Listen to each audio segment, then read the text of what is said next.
নমস্কার বন্ধুরা, আমি অরিন্দম চলে আসলাম আজকে এই রাজ্যের প্রাথমিক শিক্ষকদের জন্য বিরাট বড় গুরুত্বপূর্ণ আপডেট নিয়ে। বিএড প্রশিক্ষিত শিক্ষকদের 6 মাসের ব্রিজ কোর্স চালু নিয়ে এনসিটি বোর্ড গঠন করে ফেলেছে।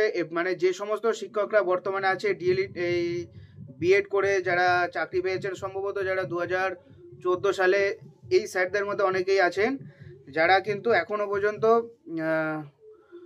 ব্রিজ কোর্স করেনি। এবার অনেকে আছে করেছে এবং অনেকে আছে যারা করেনি। সো যারা করেনি এদের জন্য কিন্তু একটা সিস্টেম চালু করে দিয়েছে। সো ভিডিওটা কন্টিনিউ করুন।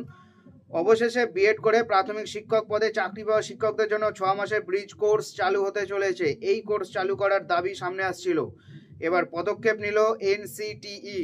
সুপ্রিম কোর্টের নির্দেশে অবশেষে বিএড যোগ্যতায় নিযুক্ত প্রাথমিক শিক্ষকদের 6 মাসের ব্রিজ কোর্স চালুর জন্য কমিটি গঠন করলো এনসিটিই।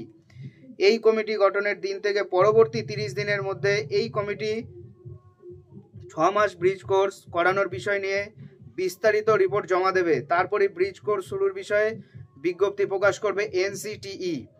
এর আগে 2025 সালের মানে এই বছর 9 জানুয়ারি এক মামলায় এনসিটির আইনজীবী আদালতকে জানিয়েছিলেন যে 10 তারিখ এই বিষয়ে সিদ্ধান্ত গ্রহণের জন্য এনসিটির সাথে শিক্ষা মন্ত্রকের মিটিং রয়েছে।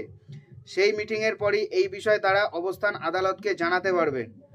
জানা যাচ্ছে সেই মিটিংয়ে দ্রুত ব্রিজ কোর্স চালু করার সিদ্ধান্ত গৃহীত হয়। তারপর বিএড যোগ্যতায় নিযুক্ত প্রাথমিক শিক্ষকদের 6 মাসের ব্রিজ কোর্স চালুর জন্য কমিটি গঠন করলো এনসিটিই। এর ফলে চিন্তা কমতে চলেছে প্রাথমিক শিক্ষকদের।